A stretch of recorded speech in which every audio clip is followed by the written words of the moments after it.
만연한 봄날씨에 또 이렇게 오셔서 환영합니다. 우리 예배는 저와 여러분들을 향한 하나님의 초대에 대한 우리의 응답입니다. 응답하신 분들은 자리에 일어나셔서 이렇게 찬양하며 예배합시다.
주여 누가 서리이까?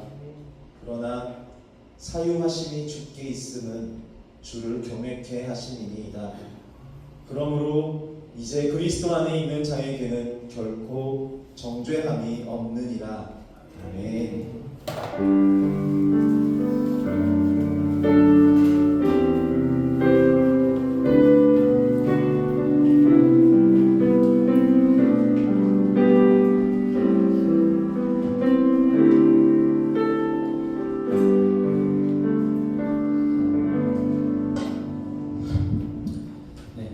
할렐루야. 아멘. 아멘. 오랜만에 노래하는 것 같아가지고 되게 부담스러운데 너무 가까워졌는데 어쨌든 네. 와 기대된다. 그렇다고 하나. 네. 예배 참 기대되시죠? 네. 네. 하나님께서 여러분들 이 자리 가운데 부르셨습니다. 네.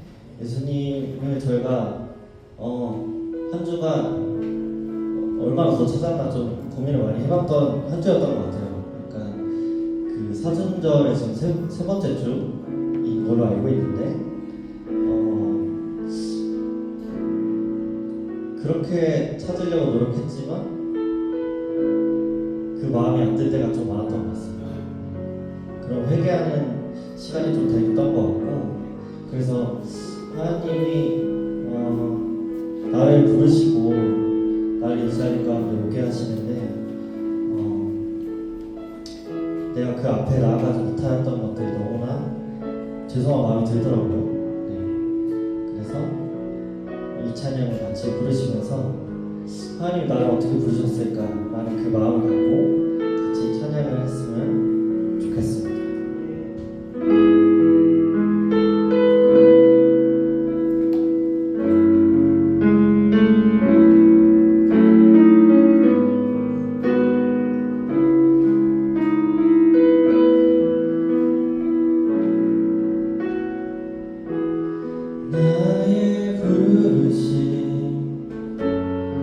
나의 영원한 소망 예수님의 영상을 담는 것 나의 목적 나의 높은 부르심 세상을 뒤로하고 주 위에서 다시 한번 고백합시다. 나의 부르심 나의 영원한 소망 예수님의 영상을 담는 것 나의 목적 나의 높은 부르심 세상을 뒤로하고 주 위에 사는 것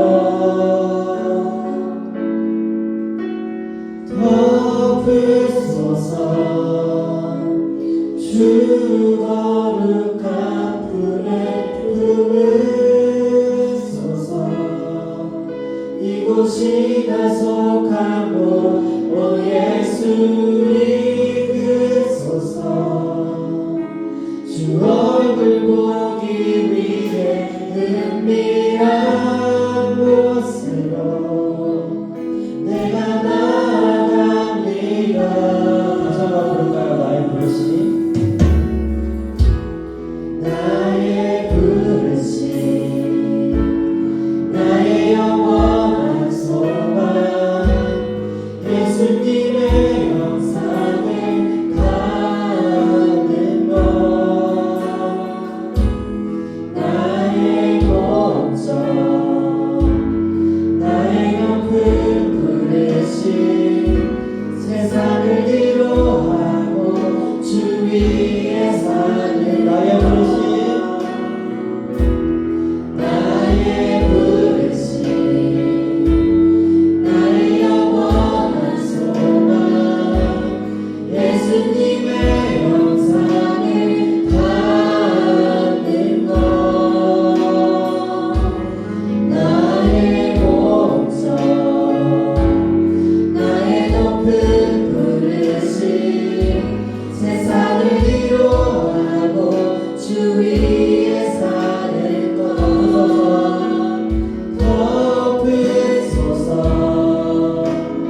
주 거룩한 품에 품으소서 이곳이 나속한 곳 오 예수 이끄소서 주 얼굴 보기 위해 은밀한 곳으로 내가 나아가 덮으소서 주 거룩한 품에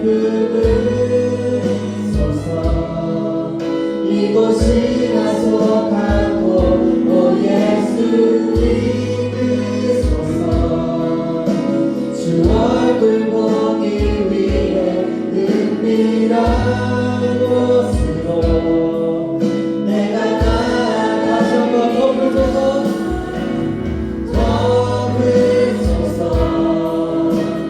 주 거룩한 품에 품으소서 이곳이 나속한 곳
고백합니다. 주여 엎으소서. 덮으소서. 주 거룩한 분의 품으소서. 이곳이 나 속한 곳 오 예수 이끄소서. 주 얼굴 보기 위해 은밀한 곳으로 내가 나아갑니다. 덮으소서. 주 거룩한 분의 품으소서. 이곳이 나 속한 곳 오 예수 이끄소서. 주 얼굴 보기 위해 은밀한 곳으로 내가 나아갑니다. 덮으소서. 주 거룩한 분의 품으소서.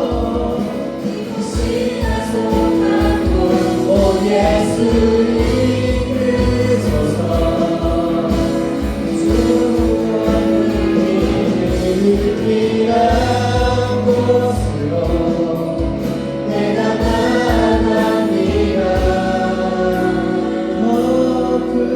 덮으소서.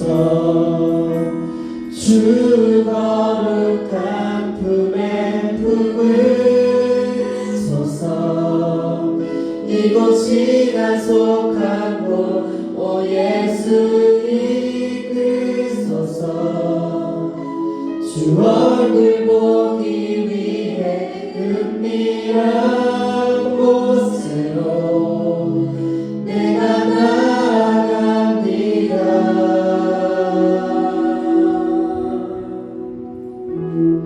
나의 부르심 나의 영원한 소망 예수님의 영상을 담는 것 나의 목적 나의 영혼 부르심 세상을 위로하고 주 위에서 다시 한번 부릅시다. 나의 부르심 나의 영원한 소망 예수님의 영상을 담는 것 나의 목적 나의 높은 부르심 세상을 뒤로하고 주 위에 사는 것.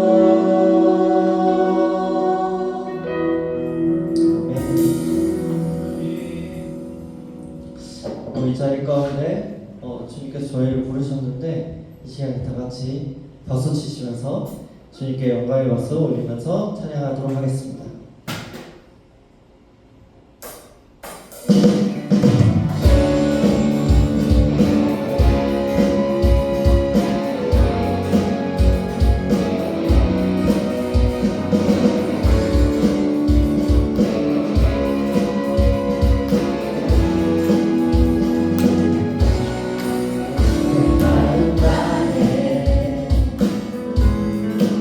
주님 찬양해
길을 만드시네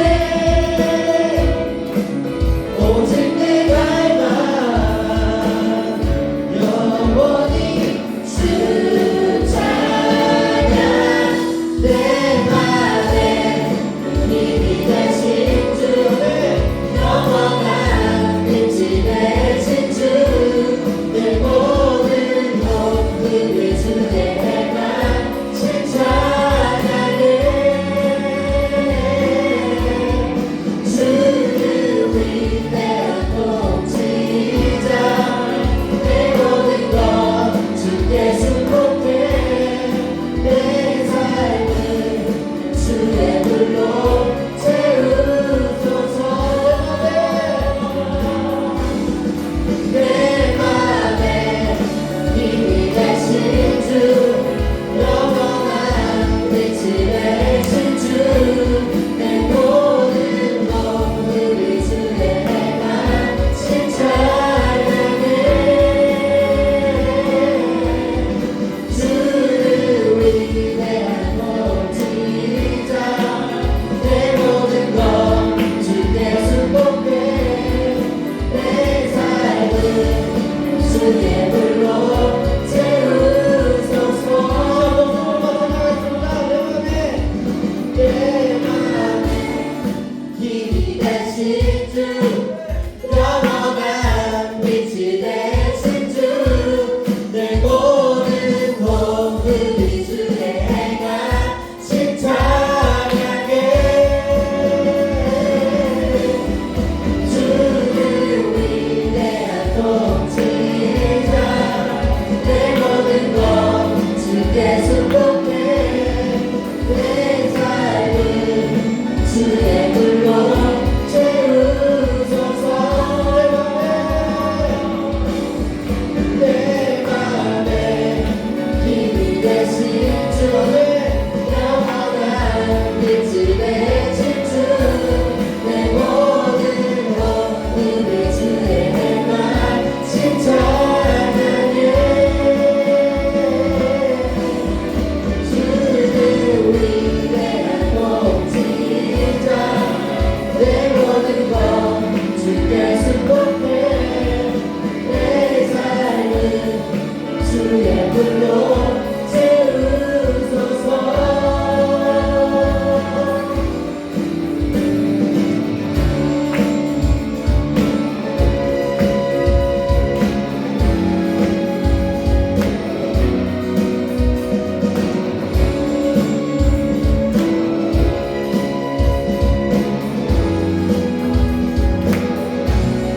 함께 영광을 부르겠습니다. 할렐루야. 아멘. 할렐루야.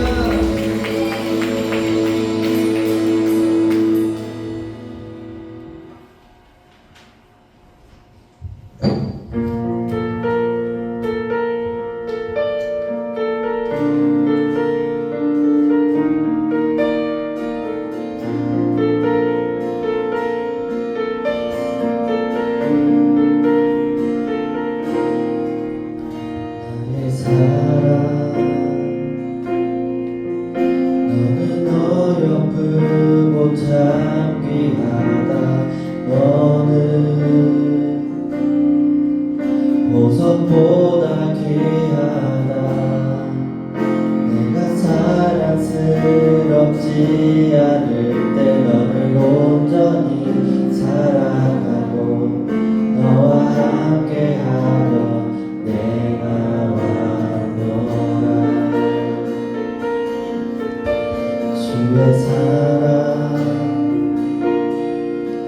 이 사랑은 결코 변치 않아 모든 계절 겨울 봄시에 푸른 마르고 꽃은 시들어 주의 말씀은 진실해 실수가 없으신 주만 바라라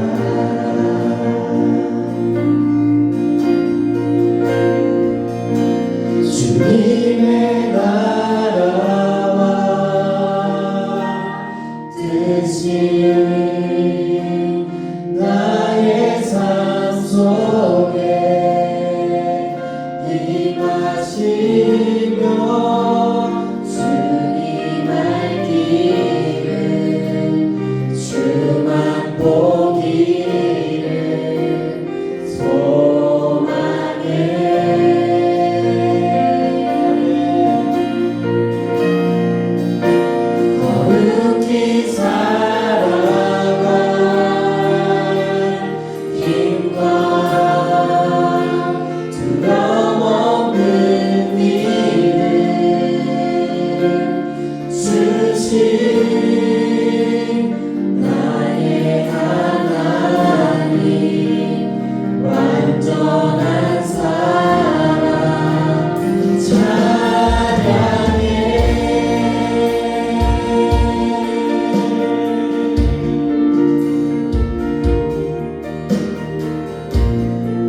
내 영광 내 영광 주께서 우리를 승리케 하셨네. 나의 능력 나의 소망 주께 있네. 나의 믿음 주께 있네. 십자가 능력이 내 영광 내 영광 주께서 우리를 승리케 하셨네. 나의 능력 나의 소망 주께 있네. 나의 믿음 주께 있네. 십자가 능력이 내 영광 내 영광 주께서 우리를 승리케 하셨네.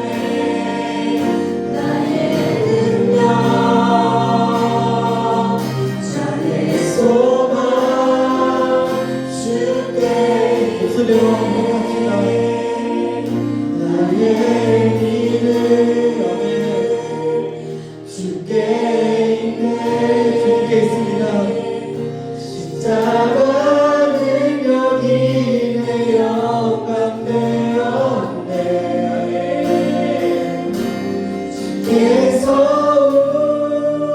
우리를 승리케 하셨네. 나의 능력 나의 소망 주께 있네.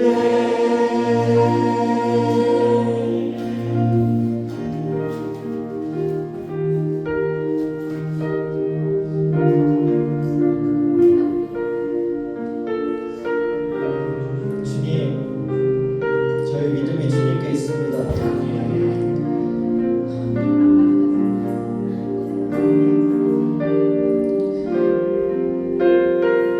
제 믿음이 너무 연약하고 주님께 너무나도 부끄러울 정도의 믿음이 있습니다. 주님, 이 믿음을 저희가 주님께 온전히 고백하며 나아갑니다.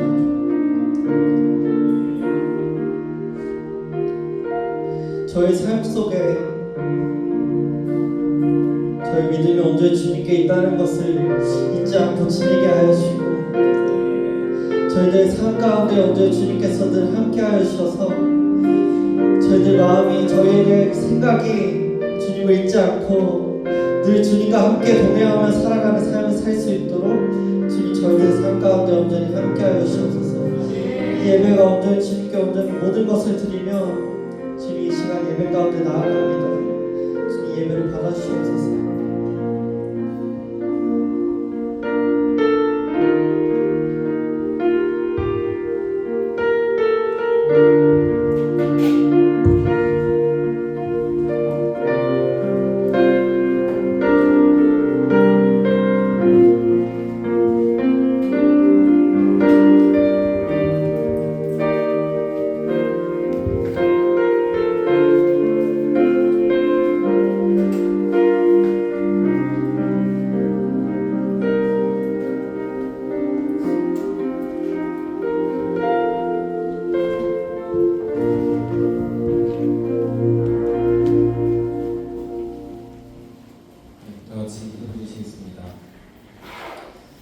하나님 감사합니다. 오늘도 이렇게 주님을 예배하는 자리로 인도하심에 감사하고 한 주 동안 우리와 함께 하시고 우리의 힘 되어주신 그 은혜에 감사를 드립니다. 또 우리에게 유스라는 공동체를 허락하시고 한 주 동안 살아가면서 서로에게 안도를 목표로 응원해주는 공동체로 인도해 주셔서 감사합니다. 지난 한 주 동안에도 지은 죄들이 있음을 고백합니다. 좌절하고 무너지고 슬프다가도 극복하고 다시 일어서고 기뻐하는 삶을 살아내는 동안에 우리의 중심이 주님뿐임을 잊지 않게 해주시고 우리가 어떠한 말과 행동을 할 때마다 마음속에 그것을 새기고 행하도록 인도해 주세요.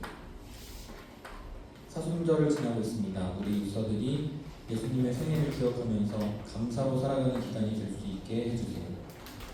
늘 예배를 위해 힘쓰는 목사님과 임원들, 이주의 수화 방송팀을 위해 기도합니다. 오직 하나님 한 분을 위해 시간과 재능을 헌신하는 그들을 기억하고 축복해주세요. 모든 말씀 예수 그리스도의 이름으로 기도드리며 이제 유수 공동체가 함께 드리는 기도로 다 같이 기도하시겠습니다.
처음 해보는 방송사입니다.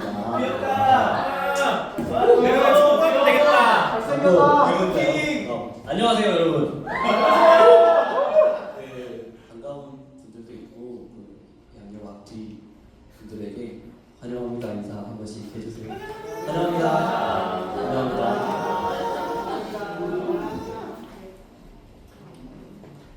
네, 사순절 세 번째 주일을 잘 보내고 계실까요?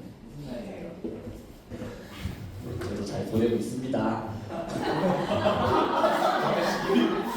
저희 뉴스 인스타 지금 게시물 활발하게 올라가고 있는데 매월마다 올라가고 있으니 많은 관심 부탁드리고요. 저희 유튜브도 또 있어가지고 유튜브도 많은 관심 부탁드립니다. 12돌 프로젝트 이거 혹시 다 2층 가보셨나요? 지금 화장실이 공사 중이라서 한 번씩 가보시면 좋을 것 같은데 완전 싹 다 바뀌어가지고 너무 좋습니다. 한번 들러보시는 걸 추천드립니다. 어김없이 빠지지 않는 세레모니 있고요. 예배 끝나고 도망가지 않으시고 다 지켜볼 겁니다.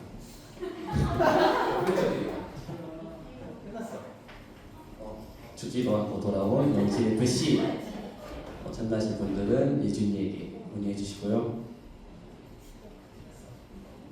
그리고 마지막으로 저희 7년 동안 함께 저희를 사랑해 주시고 아껴 주시고 보듬어 주신 금연 목사님께서 사임을 하시게 되셔서 소식 전해드리고요.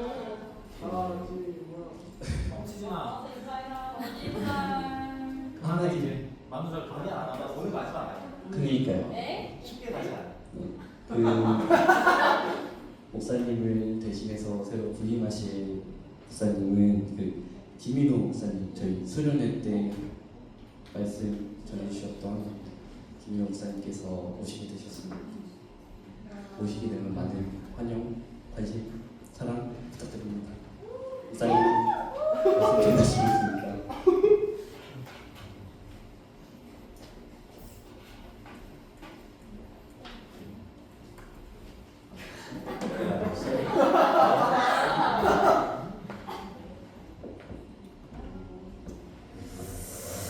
네,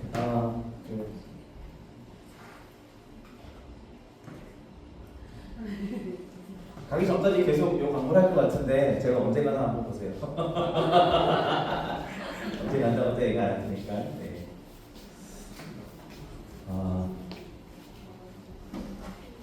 그 서영이 다니니까 지금 이태리 지금 피자 먹으러 갔어요. 먹고 올 텐데 그렇고 그리고 네 이렇게 처음 보는 듯한데 또 아는 사람도 있는 듯한 얼굴도 있는 것 같아서 네, 오고 가면서 이따가 인사 나누시고요. 말씀 같이 볼까요? 이 말씀 길어서 빨리. 되게 놀라네. 되게 좋아하는 사람 거지. 네, 오늘 말씀. 오늘 말씀. 네, 이사야 3장 1절과 2절의 말씀. 이사야 3장 말씀. 3장 1절과 2절의 말씀 같이 읽어보도록 하겠습니다. 시작.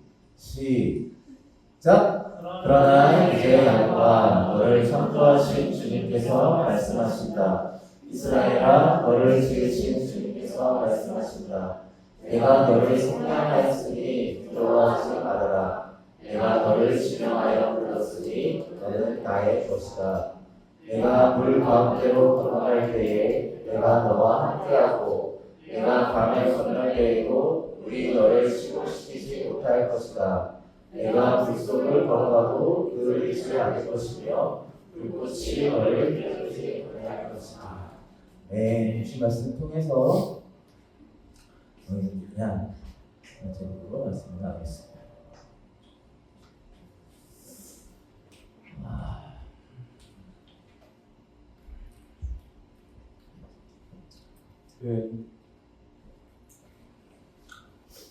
저는 세 자녀가 있습니다. 아이가 3명이 있고요. 중1, 초4, 7살 이렇게 3명이 있어요. 각자의 어떤 지들 나름대로의 성장의 가치와 어떤 삶의 목표들이 있습니다. 말을 어렵게 했는데 지들 나름대로의 생존 본능이라는 게 있습니다. 어떻게 살아야 생존할 수 있는가 그런 것들이 있어요.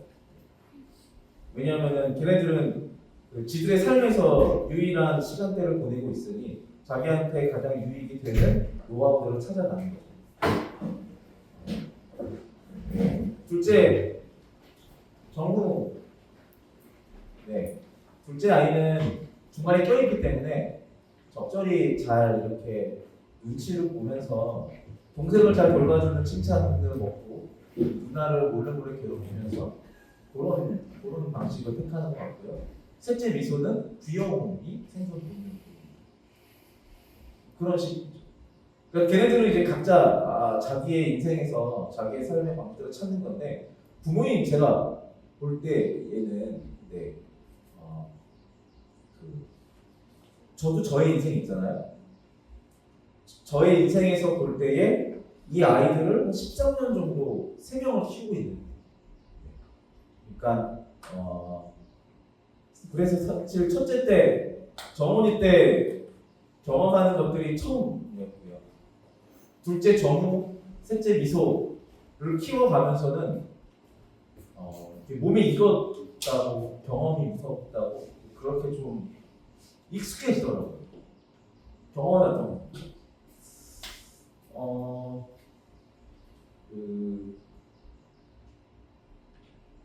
우리가 믿는 하나님은요, 이제 태초부터 지금까지 그리고 이후의 영원까지 유일한 하나님이시거든요.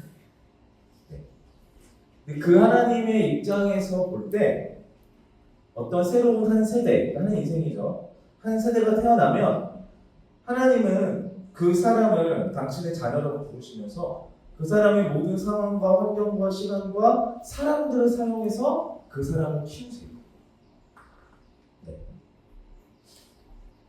우리를 그렇게 키우시죠. 우리 주변에 있는 사람들과 상황들을 통해서 하나님이 우리를 키우시는 거잖아요. 그래서 말하자면 이제 교육, 양육하시고 기르십니다. 그런데 이 울리는 것 같아서 이 하나님의 교육의 방법들이 조금 괴랄합니다. 이상합니다. 좀 그래요. 어떤 방법을 사용하시냐면요, 한 세대를 키우기 위해서 그 사람의 인생을 흔듭니다. 흔들어요. 역사를 자꾸 흔들어요. 그 삶을 순두리째 막 흔드는 방법들을 사용해서 한 사람을, 한 세대를 키워가십니다. 이게 지난주에 안 오신 분도 있어서 좀 그렇기도 하지만 기억을 더듬어 보시면 지난주에 고난에 대한 이야기를 했었어요. 욥의 이야기를 같이 나눴습니다. 기억나시죠? 네, 숨어있는 예주나 기억나시잖아요. 그렇지. 욥의 이야기. 네. 욥을 보아도 그래요. 다짜고짜 욥에게 하나님께서 고난을 잔뜩 막 때려 부으시더니 나타나서 하는 말이 뭐였죠? 예주 욥에게 나타나서 하나님 하신 말씀이 뭐였죠? 그렇죠, 그거죠. 너와 나는 인과관계의 법칙이 아니라 창조의 법칙을 통해서 맺어진 관계다. 그 얘기를 했었어요. 그러니까 이게 제가 지난주에 되게 길게 40분 넘게 설교를 하면서 되게 힘들었죠. 미안해요. 뒤에 해보고 싶고 그랬었는데 어쨌든 길게 이렇게 얘기를 했지만 그냥 명제 몇 줄로 이거 문장으로 쓰면 되게 이상한 거예요. 고난을 막 이렇게 때려 부으시더니 너와 나는 그냥 일반적인 관계가 아니야 라고 얘기하는 거예요. 그런데 더 기가 막힌 거는 다시 곱씹어 봐도 잘 소화가 되지 않는 이 이야기를 듣고 욥이 아 그렇구나 라고 한다는 거예요. 그게 더 웃긴 거죠. 이해가 안 되는데 욥은 이해를 해요. 그걸. 그리고 이제 자기의 무지를 회개하면서 하나님께 소위 말해서 돌이킵니다. 그 주권의 전환이라고 지난주에 얘기를 했었어요. 무슨 말인지는 알겠는데 되게 이상적이고 좋은 기독교적 이야기라는 걸 알겠는데 비현실적이라는 거죠. 게다가 이 욥이 지난주에 잠깐 얘기했지만 실존 인물이 아니라 가상 인물일 수도 있다라고 이야기를 했어요. 그러니까 더 비현실적인 거죠. 욥처럼 반응한다는 거, 욥처럼 하나님을 인식한다는 건 더 비현실적이라는 거예요. 진짜 현실은요, 성경 속에 나타난 진짜 현실은 이런 거예요. 아브라함이요, 아들을 자기 손으로 죽여야 하는 무자비한 운명 앞에 놓인 사람. 형에게 살해 위협을 당하고 삼촌에게 사기를 당하고 형들에게 죽임을 당할 줄 알았던 막내 아들의 아버지의 나그네의 삶을 치열하게 살았던 야곱. 40년 동안 사막에서 무의미한 시간들을 보내며 이제 할아버지로 죽을 때가 다 됐을 때쯤 하나님을 부르시는 바로 보세요. 아무 죄 없이 존경하는 왕에게 살해 위협을 당하고 절친인 요나단으로부터 요나단과 한 번도 석별의 정조차 나누지 못하고 요나단의 죽음을 맞이해야 했던 이게 우리가 잘 알고 있는 성경 속의 인물들의 처해 있는 진짜 레알 현실입니다. 그러니까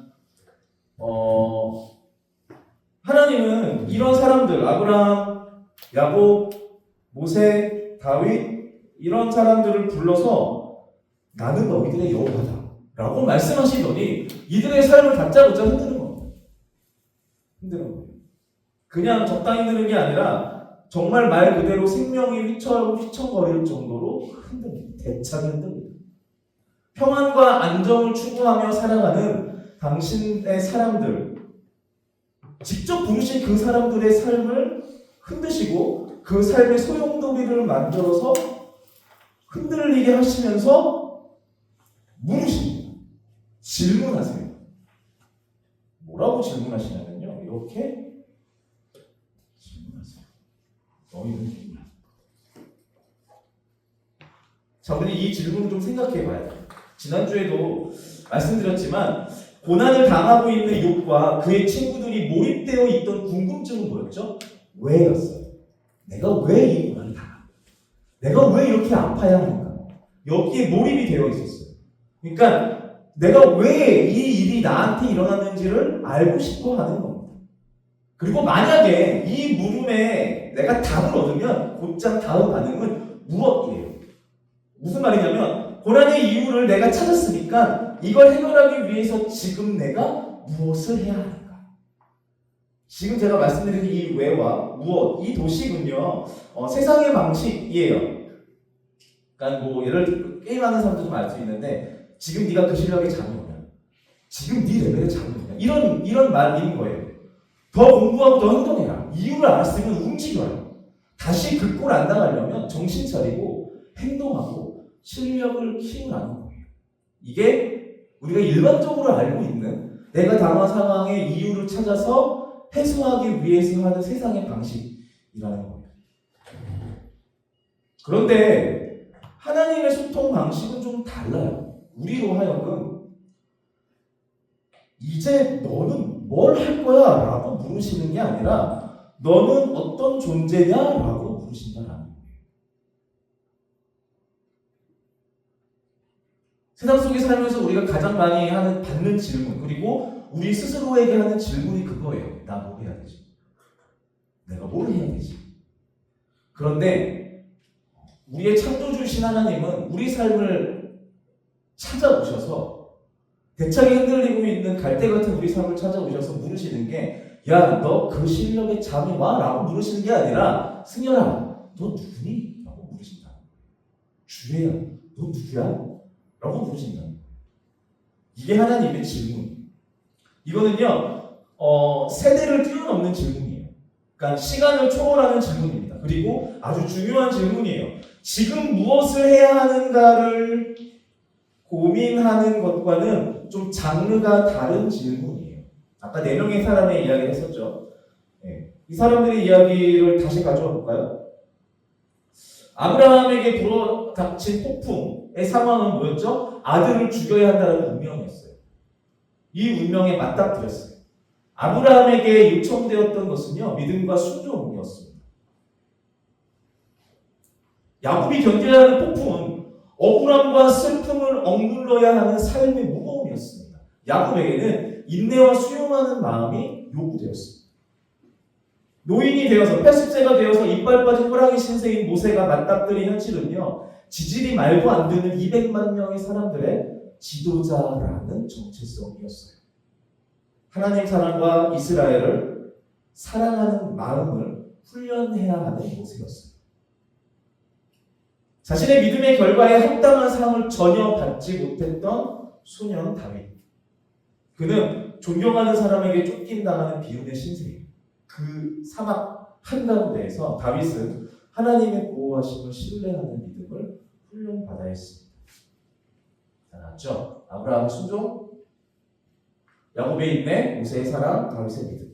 이들의 이야기를 통해서 우리는 신앙적 교훈의 한 단어들을 뽑아낼 수는 있어요. 그런데 이들을 포함한 하나님의 사람들의 역사를 좀 통틀어 볼 때 하나님께서 굳이 이들의 삶을 이렇게까지 뒤흔들면서까지 인도하시고 세우시는 목표, 이렇게까지 하시는 이유, 순종과 인내와 사랑과 믿음이라는 멋진 가치들을 통해서 각각의 그 하나님의 사람들이, 그리고 당신의 민족인 이스라엘이, 그리고 자녀인 저와 여러분들이 누구인가를 알게 하기 위해.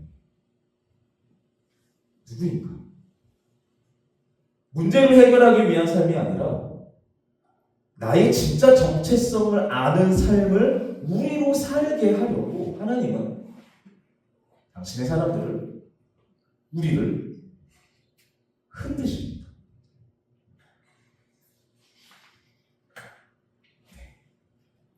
얼마 전에 우리 형이가 군복무를 마치고 전역을 했습니다. 많이 지났구나 벌써. 얼마나 지났니? 4개월. 야, 기억도 안 나겠다. 너무 오래돼서. 그렇죠? 그렇죠. 까먹었죠? 저희 형이가 군대를 입대를 하고 나서요, 몇 달 후에 휴가를 나왔어요. 혹시 첫 휴가 언제인지 기억나세요? 23년도 9월. 23년도 9월. 되게 오래됐는데 기억하고 있네? 그렇죠. 깜놀리고 휴가를 나왔어요. 그리고요.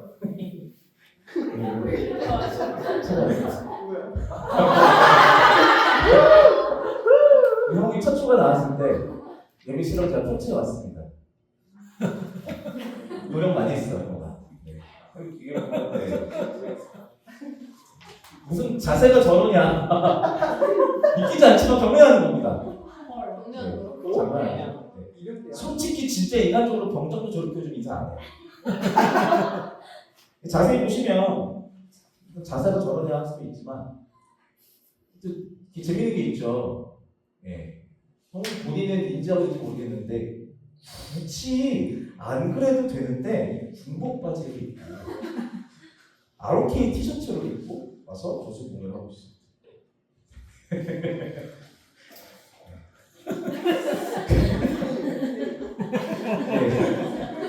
자, 모든 군인들은요 자기의 전문 보직을 받기 전에 그러니까 보직이라는 걸 받아요. 형욱이는 보직이 뭐였죠? 감시병이었습니다. 저는 보직이 뭐였을까요? 보병이었습니다. 운전병이요? 그때 면허도 없었어요.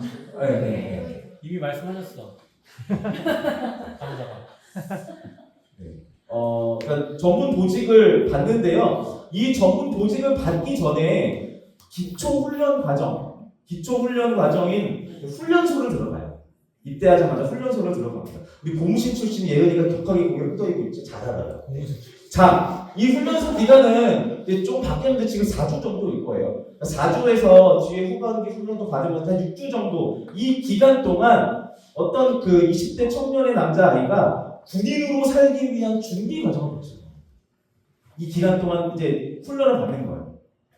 지난 수련회에 또 군인 한 명이 또 같이 찾아왔었죠. 시연이가 군복무 기간 동안 하는 일이 혹시 보직이 뭔지 기억나세요? 맞아요. 조교였어요. 조교.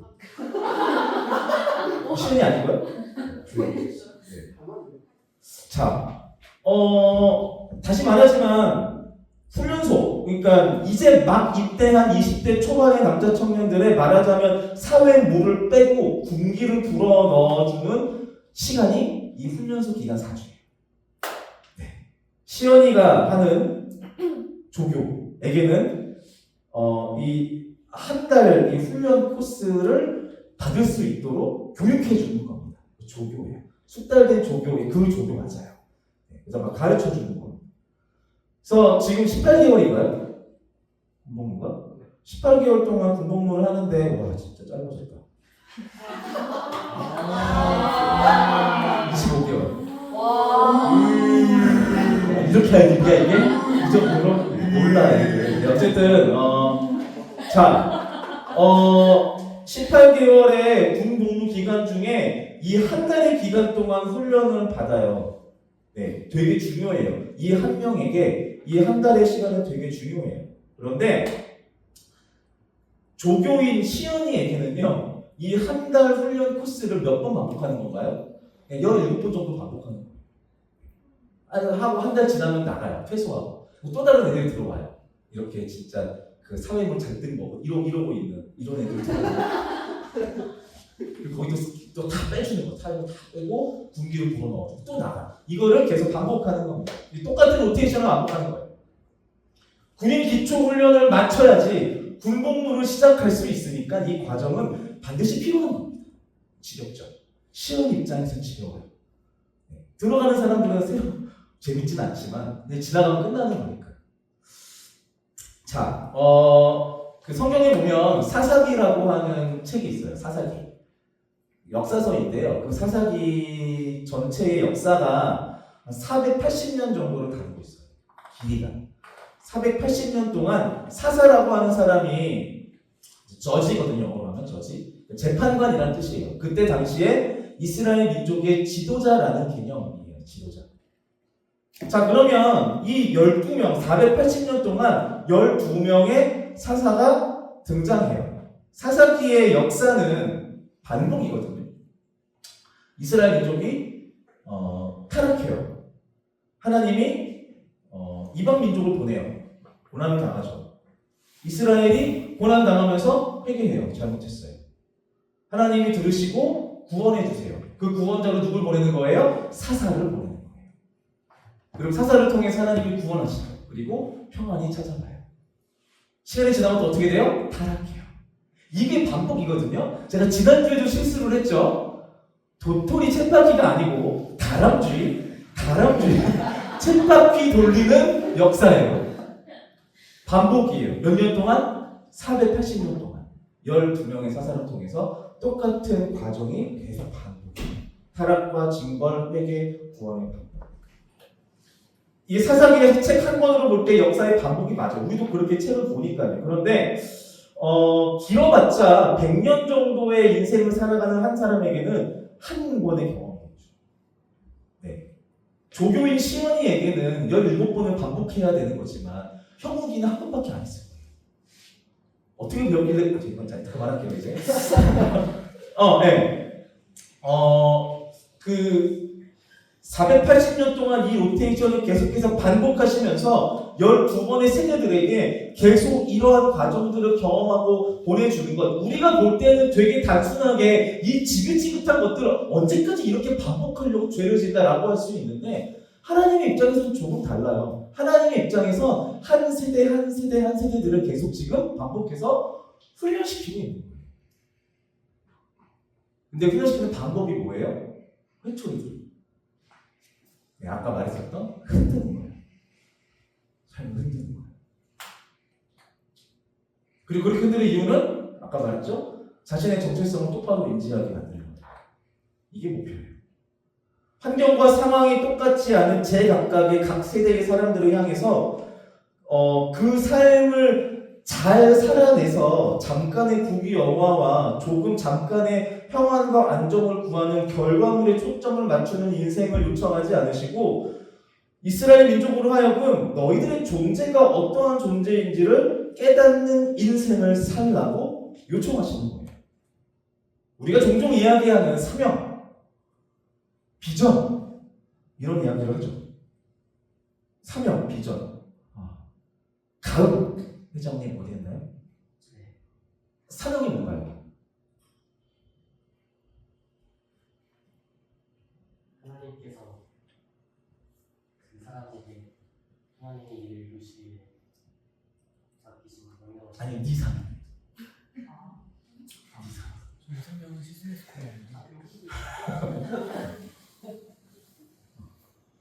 다음 뭐야?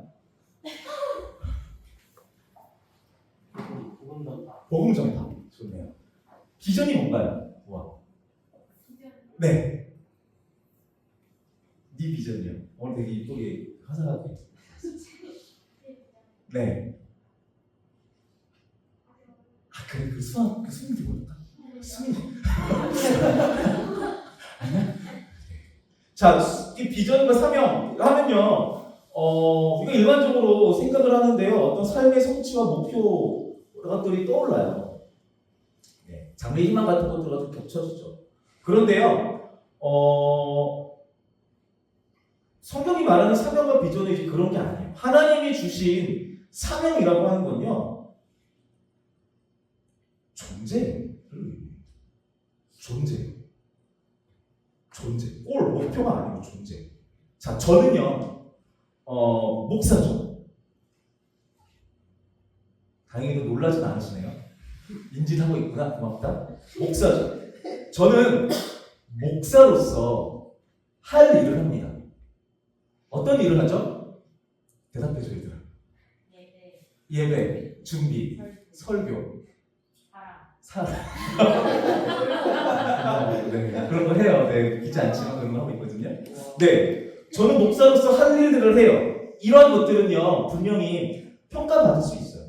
평가받을 수 있습니다. 잘하고 있는지 못하고 있는지를 말이죠. 그런데 할 일을 하는 목사 이승열보다 더 중요한 거는 믿는 자의 삶을 살아가는 그리스도인 이승열입니다. 그래서 저의 비전과 사명은요, 목사가 아니에요. 저의 비전과 사명은 이승열로서의 삶이에요. 잘 사는 거예요. 주어진 내 삶에 최선을 다해서 부끄럽지 않게 니들한테 쪽팔리지 않게 최선을 다해 살아가는 거예요. 내가 말하는 것이 나를 부끄럽게 만들지 않을 삶을 살기 위해 애쓰는 거예요. 매 순간순간이 비전과 사명에 부딪히는 삶을 살아가고 있는 거예요. 이게 비전이에요. 너는 누구냐라는 하나님의 질문에 우리는 주변의 평가와 결과물들로는 답을 만들 수 없어요. 왜냐하면 주어진 임무를 잘 수행하는 삶이 아니라 가치를 담은 하루하루 답해야 되는 거예요. 인격으로 답해야 되고요. 내가 가진 지혜로 답해야 되고요. 내 신앙의 실력으로 답해야 하는 거예요. 어떤 질문에 너는 누구냐라는 질문. 우리의 비전이 무엇인지를 물어보는 주님의 질문에 우리는 그렇게 답해야 돼요.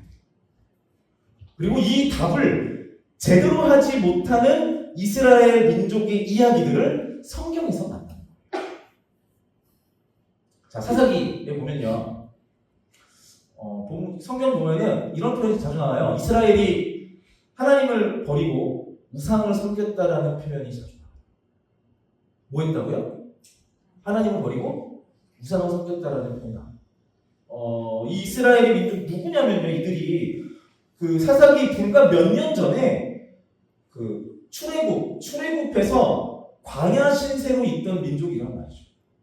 사막에 있었던 사람들이에요. 이 사막에 있을 때 이들의 삶의 최고의 화두는 무엇이냐? 가나안에 들어가는 거예요.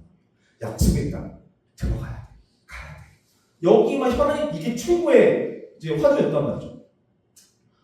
이 약속이 이루어지기까지 이스라엘은요, 전쟁에 능하신 하나님, 보호하시는 하나님, 그 하나님을 의지합니다.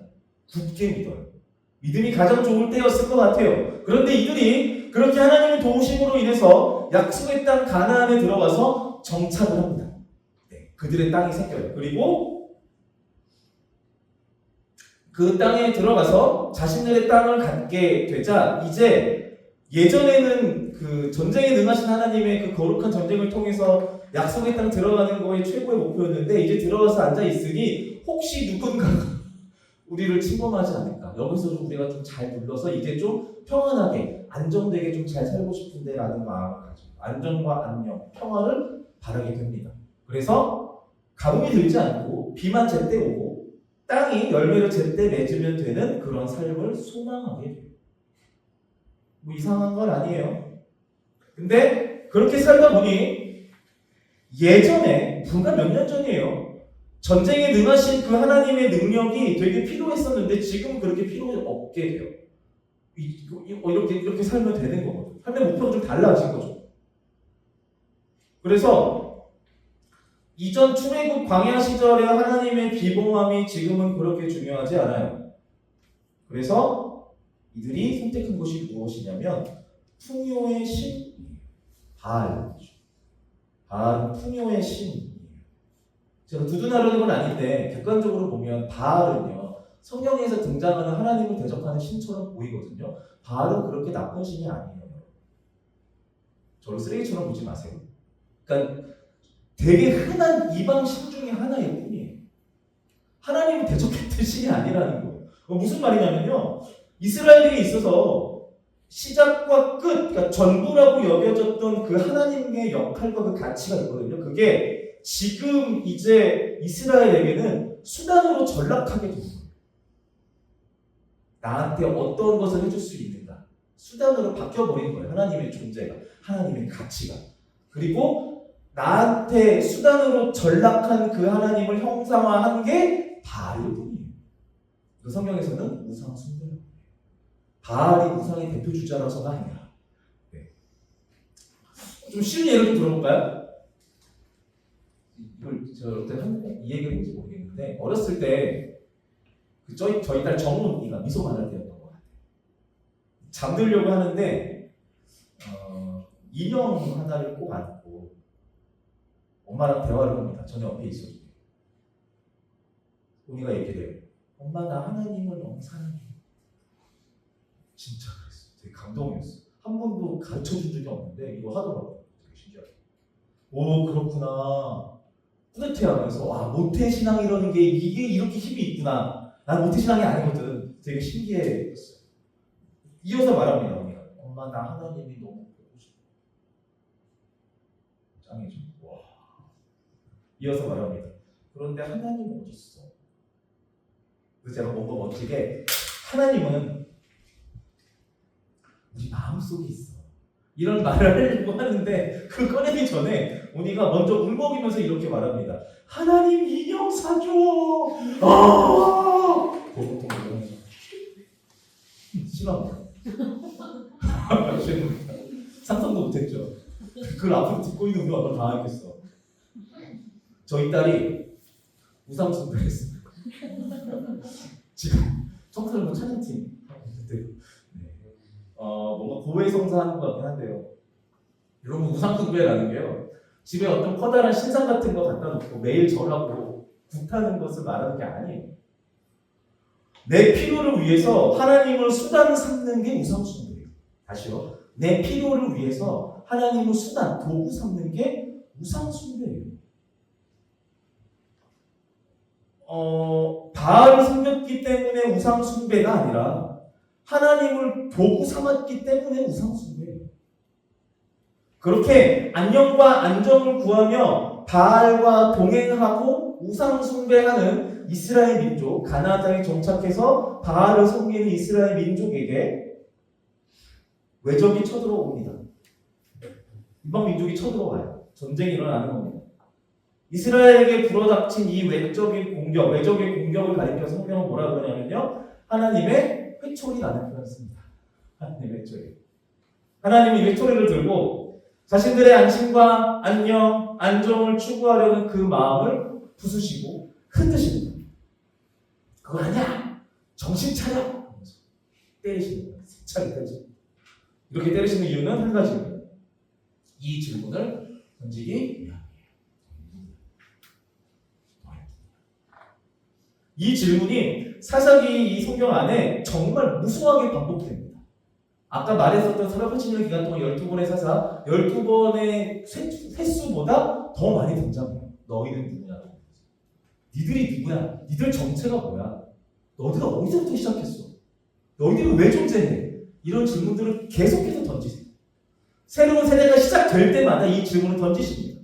안녕과 안정을 추구하며 하나님이 아닌 실제적 신인 바알을 의지하던 이스라엘이 하나님의 이 질문, 너희는 누구냐? 라는 이 질문을 마주해요. 이 질문을 마주하는 상황은 회초리를 맞는 상황이죠. 자신의 힘으로 어찌할 수 없는 이방 민족과의 전쟁을 앞둔 상황이란 말이죠. 그런데 자기들이 의지하고 있는 신이 지금 뭐예요? 바알이거든요. 풍요의 신이에요. 자기들을 부욕해 해주는 신이란 말이에요.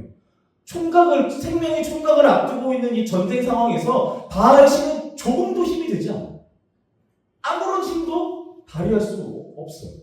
도움이 안 됩니다. 생산의 신이에요, 바울은.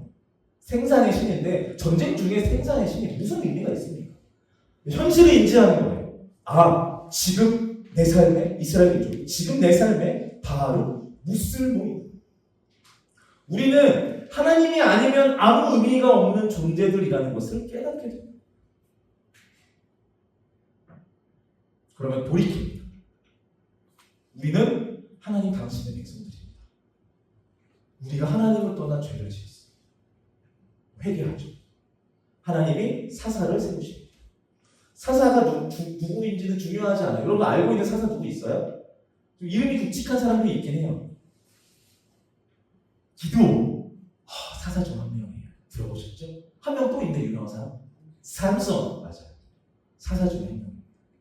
네. 근데 그 이름들 중요하지 않아요. 그들이 중요한 사람들 아니에요. 별다를 것 없는, 특별할 것 없는 사람들이에요. 그들이 특별할 것이 있다면 하나님이 세우신 사람이라는 것 뿐이에요. 잘 들어보세요. 하나님의 사람들이 하나님을 떠나서 우상숭배를 하자 하나님의 회초리가 이들을 후려치고요. 그 하나님의 사람들이 회개하며 돌이키자 하나님이 그들을 구원하십니다. 이게 사사기에 반복되는 역사이거든요. 그리고 진짜 평안이 찾아와요. 진짜 평안이 찾아와요. 어떻게 해요? 우리의 진짜 가치와 정체성은 하나님 한 분이구나라는 것들을 알게 됩니다. 하나님은 이 과정을 새로운 세대가 일어날 때마다 반복하십니다. 480년 동안. 자, 다시 이제 우리의 이야기로 돌아올게요. 혹자는 이런 말을 합니다. 고난이라는 녀석은 장님이어서 교회 다니는 사람이건 아니건 누구에게나 찾아온다. 여기서 한 발짝 더 나아가서 그리스도인들은 이 진리로 인해서 늘 갈등합니다. 뭐냐 하면 모든 것을 아시고 주관하신 하나님이 이 고난을 우리에게 허락하신다. 지난주 욥의 이야기를 떠올려 볼 때 인간은 거의 대부분의 상황에서 내가 겪은 고난의 이유를 못 찾아요.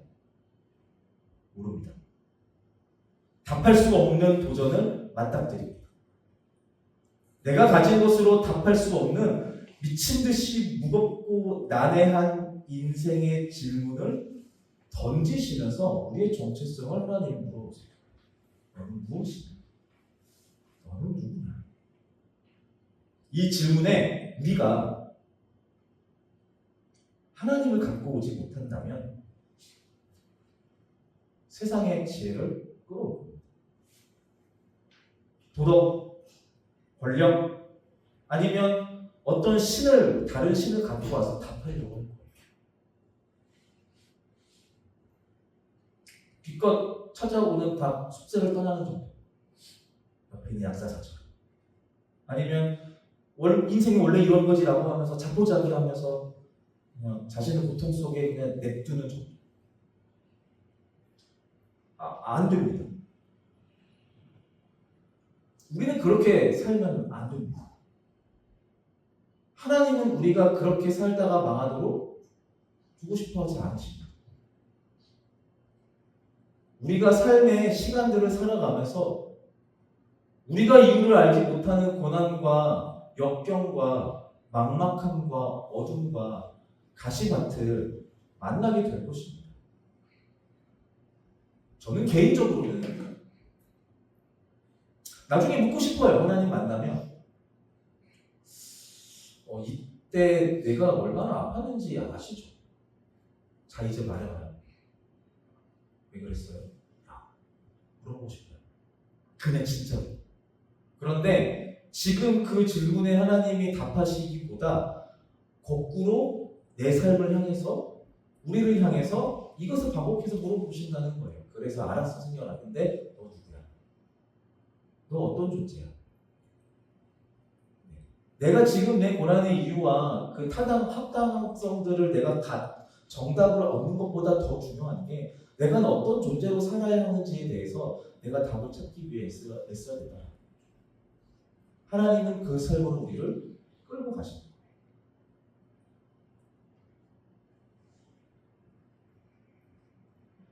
우리는 우리가 처한 폭풍 속에서 하나님을 만나야 합니다.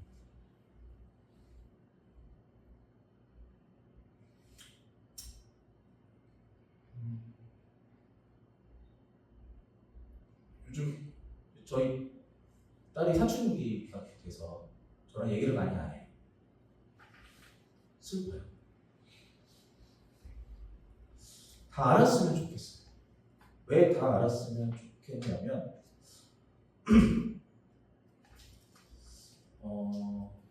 조언을 해주고 싶은 거예요. 그런데 시간이 갈수록 점점 더 모르게 될 거라는 걸 저는 확신해요. 예. 시간이 가면 갈수록 저한테도 얘기 안 하는 거죠. 당연해요. 제가 다 아니까 여러분들과 꽤 오랜 시간들을 보내면서 삶의 이야기들을 어느 정도 많이 아는 분들도 있고 그렇지 않은 분들도 있어요.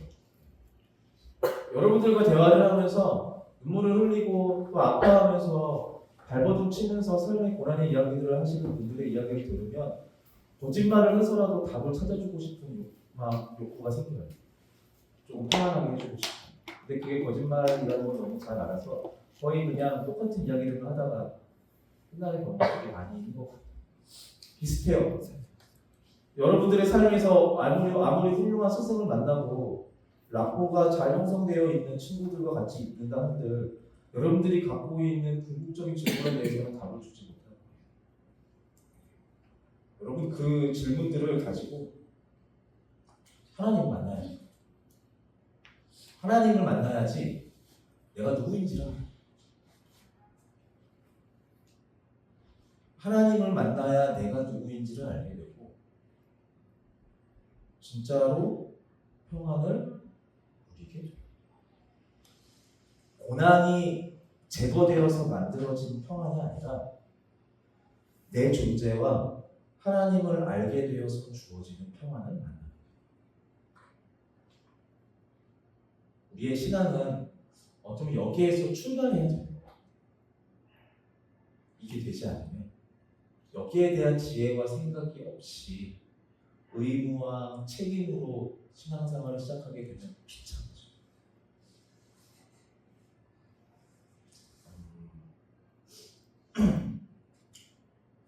사랑하는 여러분, 하나님을 통해서 우리가 어떤 존재인지를 직면할 수 있기를 바랍니다.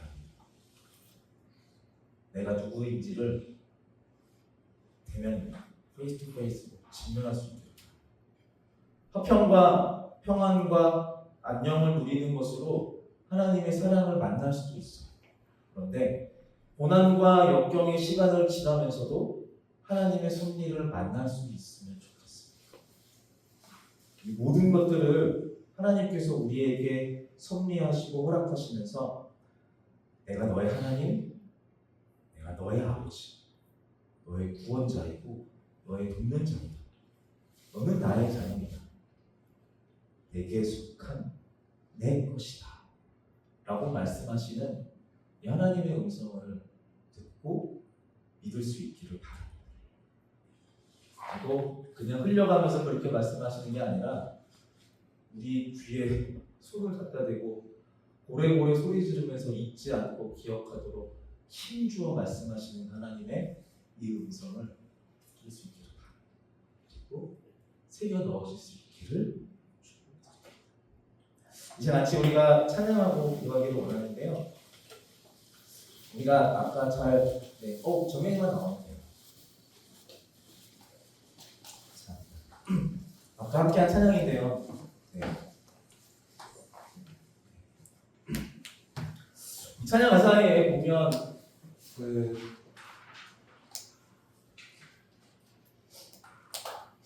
앞에 부분에 이런 가사가 있어요. 나의 사랑, 너는 어렵고 참 귀하다. 너는 보석보다 귀하다. 네가 사랑스럽지 않을 때 너를 사랑하고 너와 함께하려고 내가 원한다. 이거는 하나님께서 우리를 향해서 고백하시는 사랑의 고백. 그리고 그 고백을 듣고 우리가 화답하는 거예요. 주님의 사랑은 결코 변치 않습니다. 내 모든 계절을 돌보십니다. 풀은 마르고 꽃은 시들지 몰라도 그 주님의 사랑의 말씀은 변치 않습니다. 나는 실수가 없으신 그 주님을 바라봅니다. 여러분, 이 찬양을 이 시간들에 같이 부를 텐데요. 이걸 좀 잘 기억하시고 들으시고 부르시면 좋겠어요. 우리 삶을 향해서 우리 주님이 말씀하시는 사랑의 약속. 여러분, 나의 사랑이다. 이 사랑에 어울리지 않는 삶은 네가 살지도 모르지만 상관없다. 너는 내 사랑이다. 그리고 그 사랑에 화답하며 같이 노래하시죠. 나의 사랑, 너는 어렵고 참 귀한 너는 보석보다 귀하다. 내가 사랑스럽지 않을 때 너를 온전히 사랑하고 너와 함께하며 내가 왔노라. 화답하며 노래할까요? 주의 사랑, 주의 사랑, 이 사랑은 결코 변치 않아. 내 삶의 모든 계절을 돌보십니다. 푸른 마르고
지난주도 그렇고 오늘도 그렇고 저희 원고를 쓰면서 너무 미안했습니다. 고난에 대한 이야기를 메시지로 드리는 것은 언제나 죄송해요.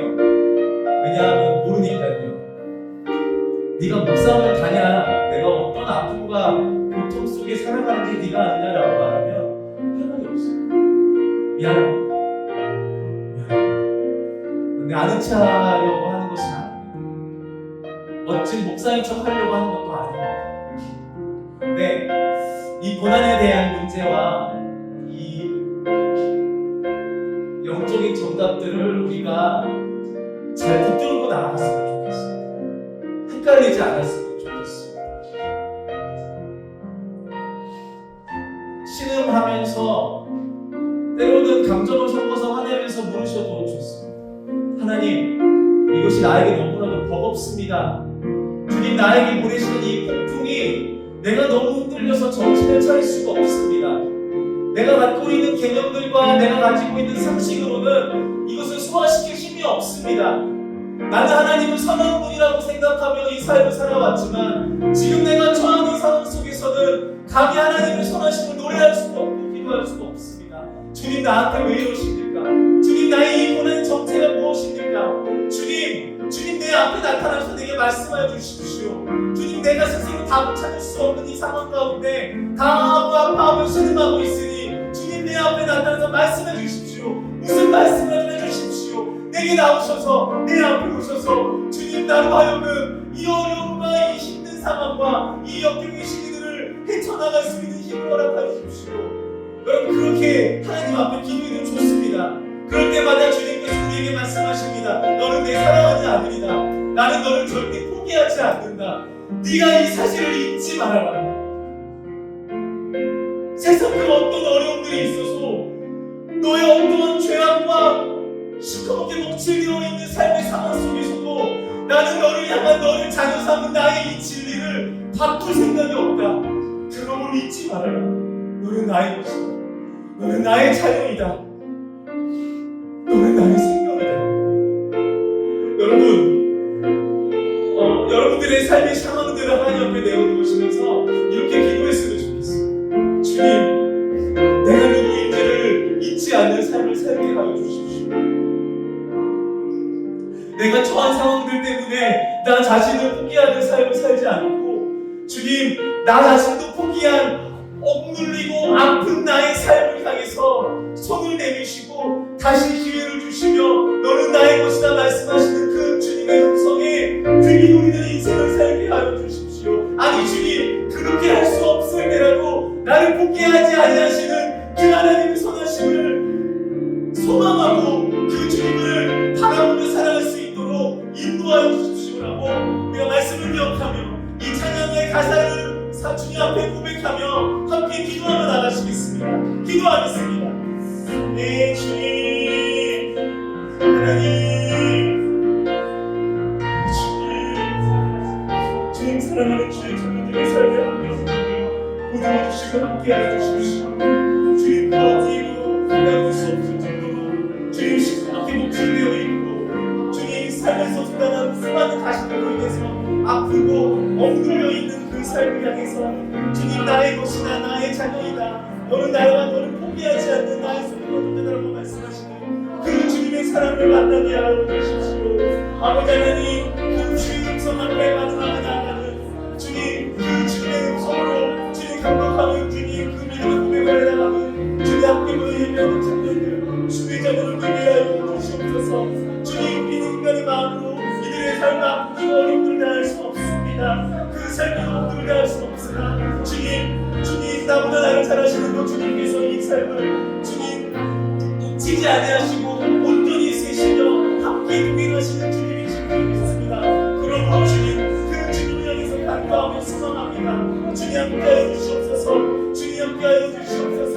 아버지 하나님, 주님 앞에 두려움없는 믿음으로 거룩히 살아갈 수 있는 그 힘과 능력을, 그 완전한 사랑을 노래하는 삶으로 주여 우리가 살아갈 수 있도록 주여 인도하시고 역사하여 주시옵소서. 주님, 아버지 하나님의 그 인도하신다 그 사랑을 그 십자하심을 찬양합니다. 아멘. 예, 주님, 주님의 나라와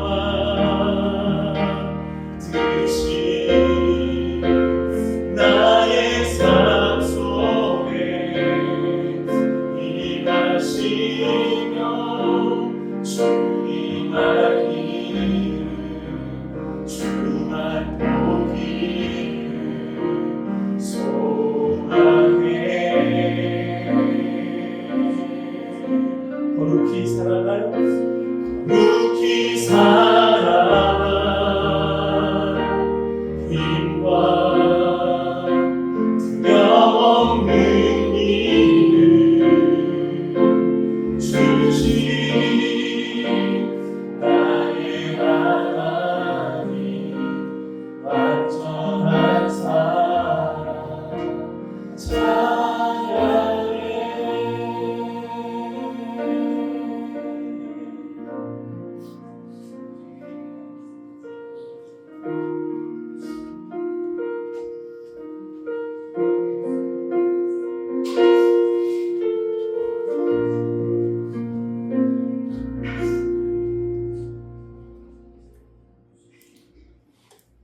주님을 향한 우리의 믿음은 조금 더 완전하지 못하고 주님을 향한 나의 믿음은 너무나도 자주 변합니다. 그러나 주님, 주의 신실하심은 풀이 마르고 꽃이 시들어도 변함이 없습니다. 완전하신 주님의 인도하심을 쉴 수가 없습니다. 주님의 사랑은 변치 않는 완전한 사랑입니다. 주여, 어쩌면 우리에게 너무나도 익숙하여서 당연하게 여겨졌던 그 하나님의 신실하심과 인도하심, 이 사랑의 이야기들이 내 삶에서 잘 모르겠고 만나기 어려운 것처럼 보이는 절망과 어려움 속 여전히 우리가 기억하며 붙들고 의지해야 하는 그런 하나님의 하나님 되시는 주. 경험이 쌓이고 나이를 먹어 결코 자라나지 못하는 이 어리석은 한 명의 삶을 주님 불쌍히 여겨주시고 우리를 다그치지 아니하시고 함께 걷자 말씀하시는 주의 음성에 반응하는 우리의 인생 되기를 소망합니다. 주님, 그 소망을 담아 주님 앞에 예물을 드립니다. 예물 드리는 손길 주님 기억하여 주시고 수많은 세상의 가치 속 하나님 나라의 가치를 알고 믿으며 주께 헌신하며 모두 드리기를 소망하는 사랑하는 주의 청년들의 삶 위에 하늘의 복을 더하여 주시옵소서. 이제는 하늘 아버지의 뜻을 주기까지 순종하신 예수 그리스도의 은혜와 그 아들을 보내시어 증거하신 하나님 아버지의 사랑과 성부 하나님 성자 예수님을 잊지 않고 기억하도록 늘 도우시는 성령 하나님의 교통하심, 우리의 아버지 되신 하나님을 이전보다 더욱 알고 사랑하여 내가 어떤 존재인지, 내가 어떤 삶을 살아야 하는 존재인지를 믿고 깨달으며 실천하기로 결단하는 함께 모여 예배하는 모든 뉴스 청년들의 삶과 가정과 캠퍼스와 직장과 나라와 열방 가운데 지금부터 영원까지 함께 하시기를 간절히 축원합니다.